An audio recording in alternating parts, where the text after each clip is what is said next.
আসসালামু আলাইকুম। আমিন শিপে আপনাদের সবাইকে স্বাগতম। আমার এই চ্যানেলটির মাধ্যমে যাবতীয় জমি পরিমাপগুলো শিখতে পারবেন। আজকের যে পর্ব নিয়ে আলোচনা করব, পর্ব 16। অনিয়মিত চতুর্ভুজ থেকে 5% জমি পৃথক বা আলাদা। ধরেন এটি একটি অনিয়মিত চতুর্ভুজ আকৃতির জমি।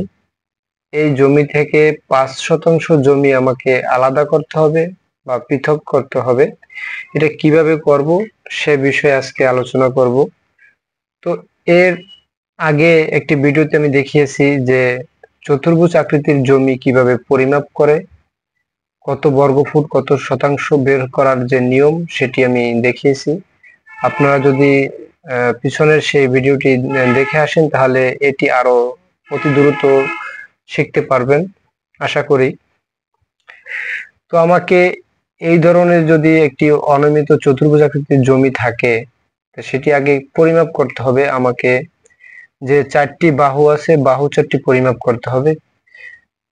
ধরেন আমরা ফিতা দিয়ে আমরা এটি পরিমাপ করে নিব আগে নকশায়। যেমন এখান থেকে আমি এই বাহুটা পরিমাপ করে নেব।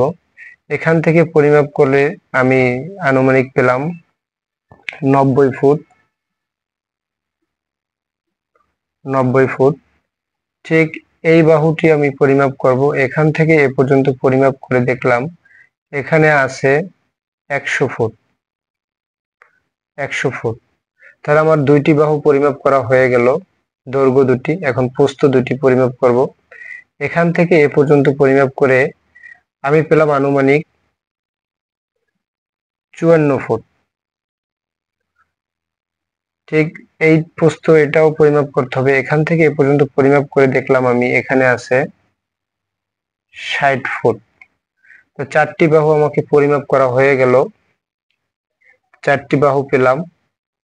তাহলে এখন এখান থেকে আমাকে মোট কত বর্গফুট জমি আছে, টোটাল মোট কত শতাংশ জমি আছে সেটি আগে একটু নির্ণয় করে নেই। তো এটি যদি নির্ণয় করতে যাই তা সেক্ষেত্রে আমাকে দুইটি বাহু যোগ করতে হবে, যোগ করে 2 দিয়ে ভাগ করে নিতে হবে। ঠিক প্রস্থের ক্ষেত্রেও দুইটি বাহু যোগ করে 2 দিয়ে ভাগ করে নেব, তাহলে আমাকে আমার বর্গফুটটা বের করা যাবে। তাই এর আগের ভিডিওটি যদি দেখেন তাহলে আসলে আরো দ্রুত বুঝতে পারবেন। তাহলে আমি এটা গড় করে নিতে হবে। গড় করে আমি এখানে না লিখে আমি মুখে মুখে একটু যোগ করে নেই। 100 আর 90 যোগ করলে হয় 190। এখানে যদি আমি 2 দিয়ে ভাগ দিই তাহলে আমার আসে 95।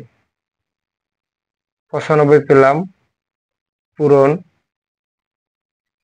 এই বাহু যোগ করে 2 দিয়ে ভাগ করব। এখানে যদি যোগ করে 2 দিয়ে ভাগ করি তাহলে আসে হলো আমার 57 ফুট। তাহলে এটার নিয়ম হলো ক্ষেত্রফল সমান দৈর্ঘ্য গুণ প্রস্থ, গড় দৈর্ঘ্য গড় প্রস্থ। কিন্তু আমি না লিখে সরাসরি আমি এই যোগটি করে নিয়েছি। তো দৈর্ঘ্য গুণ প্রস্থ এই দুটি আমি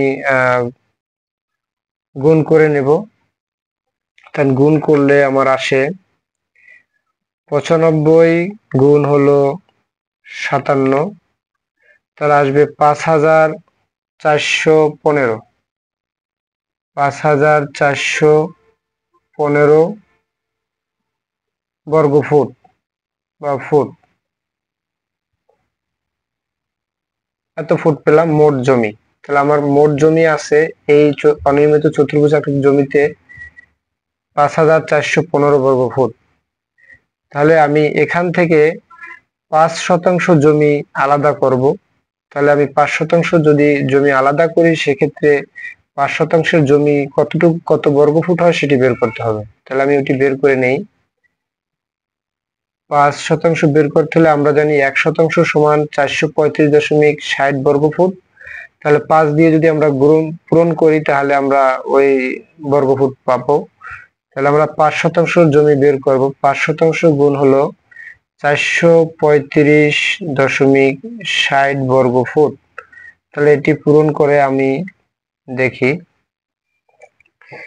5 গুণ হলো 435.60, তাহলে আসে 2178 বর্গফুট।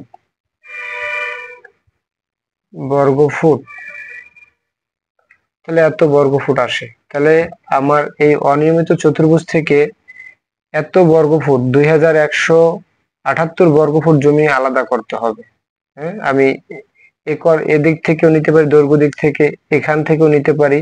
তাহলে আমি উপর সাইড থেকেই আমি 5% জমি আলাদা করব এখান থেকে। তো যদি এখান থেকে আলাদা করি, তো সেক্ষেত্রে আমাকে এখানে একটি বাহু বের করতে হবে। যেমন 90 বাহু আছে, এখানে আছে 100, তাহলে এখান থেকে যদি আমি ভাগ করে নেই, তাহলে এখানে একটি বাহু বের করতে হবে। তো এই বাহুটা বের করার সহজ একটি টেকনিক আছে এবং সহজ একটি নিয়ম আছে। এই নিয়মটি যদি আপনি ব্যবহার করেন বা অ্যাপ্লাই করেন, তাহলে সেক্ষেত্রে আপনি এই অনিয়মিত চতুর্ভুজ থেকে 5% জমি আলাদা করতে পারবেন। তাহলে আমার সূত্রটি আমি লিখি। যেমন এটি হলো ব্যতিক্রমধর্মী একটি নিয়ম বা সূত্র। যেমন পার্থক্য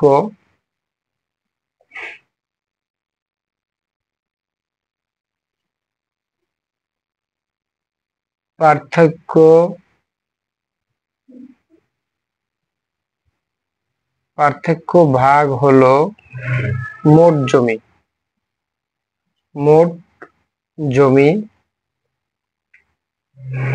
গুণ হলো বিকৃত জমি বা আলাদা জমি। আমি সংক্ষেপে বোঝাবার জন্য বিকৃত জমি লিখি, বিক্রয় জমি। তাহলে পার্থক্য ভাগ মোট জমি গুণ বিক্রয় জমি। তাহলে পার্থক্য কত আসে? পার্থক্য আমরা পাবো কোথায়? যেমন দুইটি দৈর্ঘ্য বাহু আছে 90 degree 100 degree, 100 foot, 100 foot, 90 foot, 100 foot. তাহলে এখানে আছে 90 ফুট, 100 ফুট। তাহলে এটা থেকে আমার পার্থক্য বের করতে হবে। যেমন এই বাহুতে আছে 100 ফুট, এখানে আছে 90 ফুট, তাহলে এখানে 10 ফুট কম আছে। তাহলে 10 ফুট আমরা পার্থক্য পেলাম, দুইটার ভিতরে 10 ফুট। তাহলে আমরা 10 ফুট পার্থক্য লিখলাম। 10 ভাগ হলো মোট জমি আমি পাবো কোথায়? মোট জমি যে আমি গড় করে এখানে যে গড় করে যে বের করলাম মোট জমি, এটা হলো আমাদের মোট জমি। মোট জমি পেলাম 5415। 5415 গুণ হলো বিক্রয় জমি। তাহলে বিক্রয় জমি কোনটা? আমরা 5% বিক্রয় জমি বা আলাদা জমি, যেটা 5% জমি যে আলাদা করব, সেটা আমি বর্গফুট বের করে নিয়েছি এর আগে, যেমন এইটি। তাহলে আমাদের বিক্রয় জমি হলো 2178।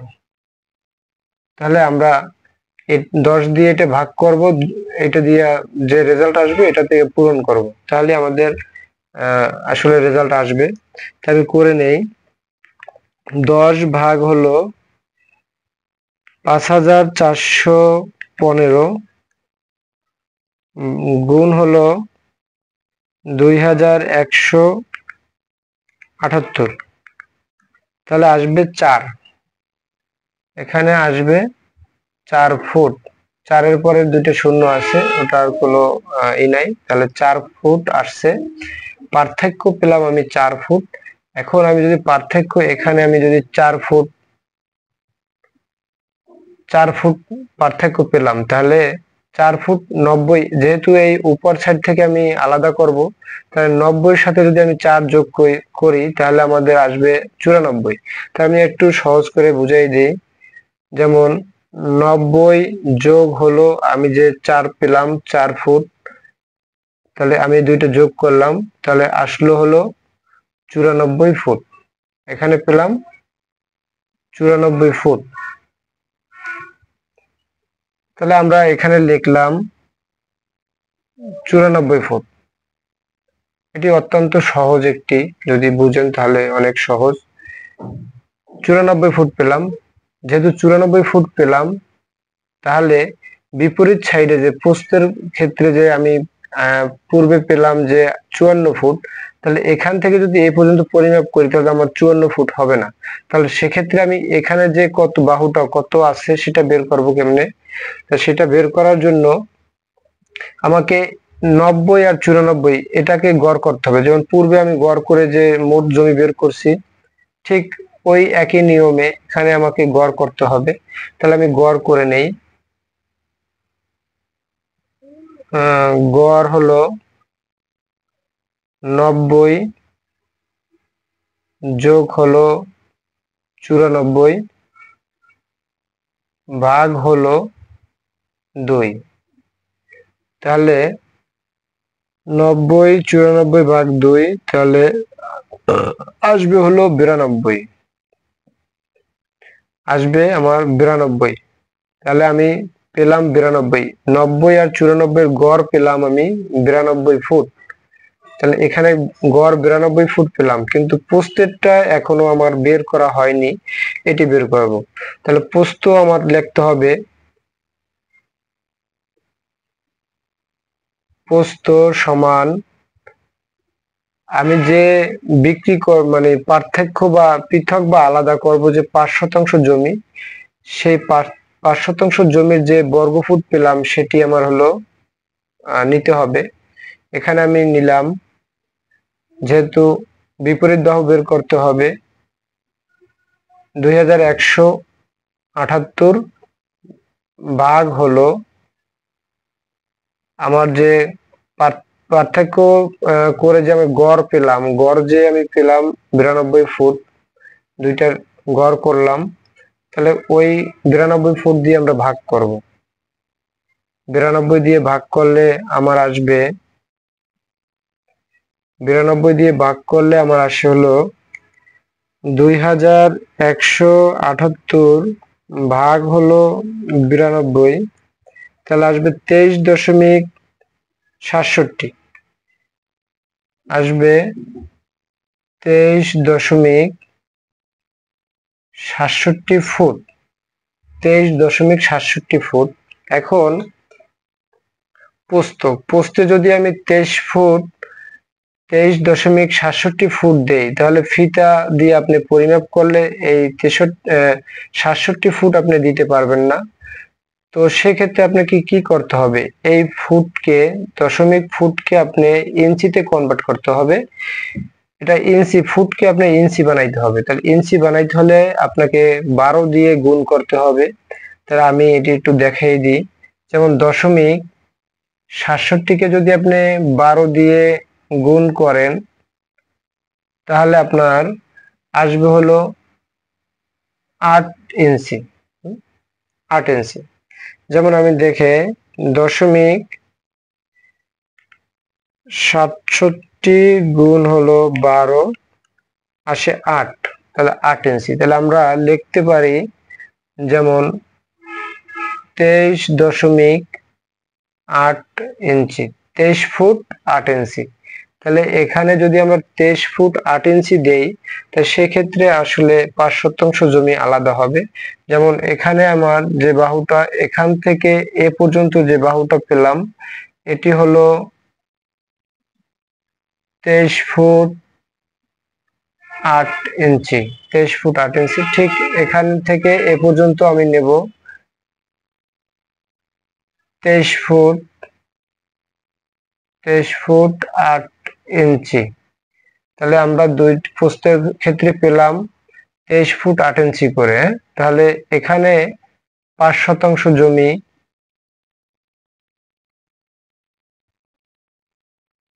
5% জমি আসলে বের করা হলো। আপনারা যদি এই নিয়মে এই অনিয়মিত চতুর্ভুজ জমি পরিমাপ করেন, সেক্ষেত্রে সহজে এই জমিটা পরিমাপ করা সম্ভব হবে এবং সঠিকভাবে এই জমিটি পরিমাপ হবে। আশা করি বুঝতে পেরেছেন। আরো নতুন নতুন ভিডিও পেতে আমার চ্যানেলটি সাবস্ক্রাইব করেন এবং পেজটির সাথে থাকুন। ধন্যবাদ।